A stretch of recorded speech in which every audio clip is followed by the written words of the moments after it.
Hello बच्चों, आज हम करेंगे कॉज ऑफ रेजिस्टेंस। रेजिस्टेंस होता किस कारण से है? रेजिस्टेंस होता है कोलिजन के कारण से।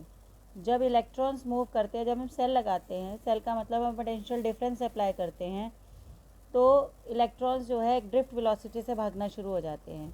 अगर उनकी वेलोसिटी बढ़ती है तो इसका मतलब वो एक्सेलरेट हो जाते हैं, और जब वो एक्सेलरेट हो जाते हैं तो वो फ्रीक्वेंट कोलिजन करते हैं। कोलिजन से उनका रेजिस्टेंस जो है वो इंक्रीज़ होता है। कोलिजन के कारण रिलैक्सेशन टाइम डिक्रीज़ होता है, और रिलैक्सेशन टाइम डिक्रीज़ होने के कारण से रेजिस्टेंस जो है वो हमारा इंक्रीज़ हो जाता है। तो ये हमारा कॉज ऑफ रेजिस्टेंस है। अलॉयज़ जो होते हैं, जैसे निकल और क्रोमियम का अलॉय है, इनकी रेजिस्टिविटी हाई होती है, क्योंकि निकल और क्रोमियम का जो साइज़ है, निकल और क्रोमियम आयन का जो साइज़ है वो डिफरेंट होता है। उनकी रैंडम पोजीशन होती है लैटिस के अंदर। तो जब इलेक्ट्रॉन वहाँ से पास करता है तो वो खूब सारी कोलिजन्स करता है। कोलिजन के कारण उसकी रेजिस्टिविटी ऑफ द अलॉय जो है वो क्या हो जाती है, बढ़ जाती है। अब नेक्स्ट है कि drift velocity of electron is 1 millimetre पर सेकेंड। जो इलेक्ट्रॉन ड्रिफ्ट करता है वो सिर्फ 1 मिलीमीटर पर सेकेंड के हिसाब से ड्रिफ्ट करता है, चलता है। But when bulb is switched on it instantly glows. तो जब हम एकदम से बल्ब ऑन करते हैं तो वो एकदम से ऑन हो जाता है, जबकि इलेक्ट्रॉन की वेलोसिटी, ड्रिफ्ट वेलोसिटी तो होती है सिर्फ 1 मिलीमीटर पर सेकेंड। ऐसा क्यों होता है? क्योंकि पूरे कंडक्टर में जो है इलेक्ट्रॉन रहते हैं। तो जैसे ही हम सेल लगाते हैं, जैसे ही हम पोटेंशियल डिफरेंस अप्लाई करते हैं, तो वो सारे के सारे जो है 1 मिलीमीटर पर सेकेंड से आगे आगे आगे आगे चलना शुरू कर देते हैं। तो पूरे में चलेंगे तो वो जल्दी से वो टर्मिनल से सर्किट कंप्लीट कर देते हैं, और बल्ब जो है वो इंस्टेंटली लाइट अप हो जाता है। अब जो नेक्स्ट है वो है mobility of the charge carrier. Mobility होता है, म्यू से रिप्रेजेंट करते हैं मोबिलिटी को, drift velocity upon electric field. अब ये देखिए, जब हम ड्रिफ्ट वेलोसिटी की बात करते हैं तो हम आप बोलते हैं कि हमने इलेक्ट्रिक फील्ड लगाई या हमने सेल लगाया। तो वो सेल, जितनी भी हम इलेक्ट्रिक फील्ड लगाएंगे, और जितनी इलेक्ट्रिक फील्ड लगाने के हिसाब से हमारे इलेक्ट्रॉन जितनी वेलोसिटी गेन करेगा, उसको हम मोबिलिटी कहते हैं। तो वी डी अपॉन ई जो है हमारा वो मोबिलिटी होता है। वी डी का फॉर्मूला हम करके आए हैं, वी डी होता है ई टॉ अपॉन एम, सबसे पहली डेरिवेशन थी। हम वी डी की जगह ई टॉ अपॉन एम पुट करेंगे, ई से ई कैंसिल हो जाएगा, ई टॉ अपॉन एम जो है हमारा मोबिलिटी बन जाएगा। अगर हमें मोबिलिटी की यूनिट्स निकालने हैं तो वेलोसिटी के यूनिट होते हैं मीटर पर सेकेंड, और इलेक्ट्रिक फील्ड के यूनिट होते हैं न्यूटन पर कूलम। तो ये जो है हमारे क्या बन जाएंगे, metre upon second upon newton पर कूलम। तो metre upon second into coulomb पर न्यूटन जो है वो हमारे मोबिलिटी के यूनिट्स बन जाएंगे। तो ये यूनिट्स बड़ी फ्रीक्वेंटली पूछे जाते हैं, तो ये हमारे मोबिलिटी के यूनिट्स हैं।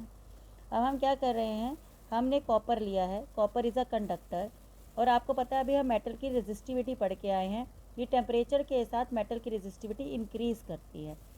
तो ये इंक्रीज़ करती है, तो ये लीनियरली इंक्रीज़ नहीं करती है, हमें ये ध्यान रखना है, नॉन लीनियरली इंक्रीज़ करती है। तो वो इस टाइप से जो है वो इंक्रीज़ करती है।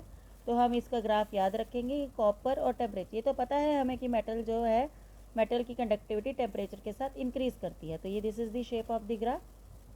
अगर हम नाइक्रोम की बात करें, नाइक्रोम एक अलॉय है, उसकी रेजिस्टिविटी का टेम्परेचर पे ज़्यादा डिपेंडेंस नहीं होता है। थोड़ा थोड़ा टेम्परेचर बढ़ाने से उसकी थोड़ा जो है रेजिस्टिविटी चेंज होती है, ज़्यादा चेंज नहीं होती है।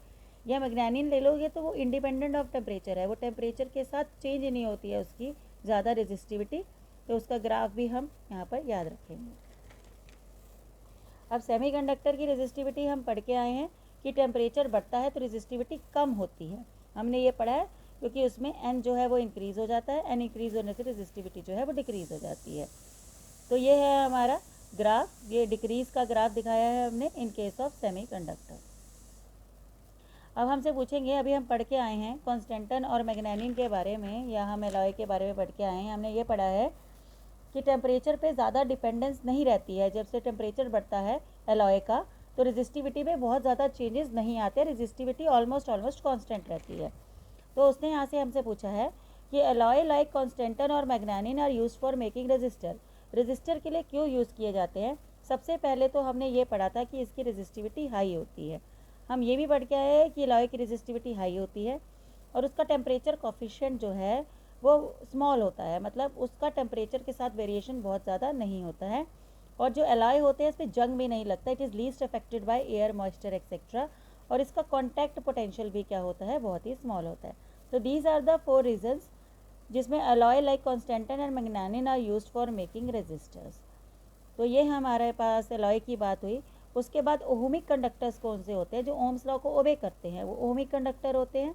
जैसे ओम का Ohm V is directly proportional to I। हमें याद रखना है अगर कोई चीज़ें दो डायरेक्टली प्रोपोर्शनल हैं इस तरह से और कोई इंटरसेप्ट भी नहीं है तो ग्राफ जो आएगा वो क्या आएगा, straight line passing through origin. तो ये हमारा प्योर मेटल का ग्राफ है, ये ओम्स लॉ को ओबे करता है, इसलिए इसका ग्राफ क्या आया है, स्ट्रेट लाइन आया है। ये हमने ग्राफ बनाया है CuSO4 का, ये भी स्ट्रेट लाइन है, ये भी एक ओहमिक कंडक्टर है कॉपर सल्फेट सोल्यूशन का। अब ये देखिए ये नॉन ओहमिक कंडक्टर है, नॉन ओहमिक कंडक्टर है, इसके अंदर ये शुरुआत में लोअर टेम्परेचर पे तो ये ओम्स लॉ को ओबे कर रहा है, लेकिन आप अगर हायर टेम्परेचर पे जाके देखें तो ये वायलेट कर रहा है ओम्स लॉ को, यहाँ पर गोल हो जा रहा है, सीधी लाइन नहीं है। तो जो मेटल कंडक्टर होते हैं वो कुछ टेम्परेचर तक तो ओम्स लॉ को ओबे करते हैं, उसके बाद वो जो है ओम्स लॉ को डिसओबे करना शुरू हो जाता है। तो हमने हायर टेम्परेचर पे दिखाया है ये ओम्स लॉ ओबे नहीं कर रहे हैं। वाटर वोल्टामीटर भी आप देख सकते हैं, ये भी straight line passing through origin नहीं है, तो ये भी नॉन ओमिक कंडक्टर है। पीएन जंक्शन तो आप लास्ट चैप्टर में भी पढ़ेंगे सेमीकंडक्टर में कि ये देखिए इसका ग्राफ जो है, इसका भी ग्राफ जो है वो स्ट्रेट लाइन नहीं है और रिवर्स में भी इसका ग्राफ जो है वो स्ट्रेट लाइन नहीं है। तो ये PN junction is also a non ohmic conductor, इसकी भी आप शेप याद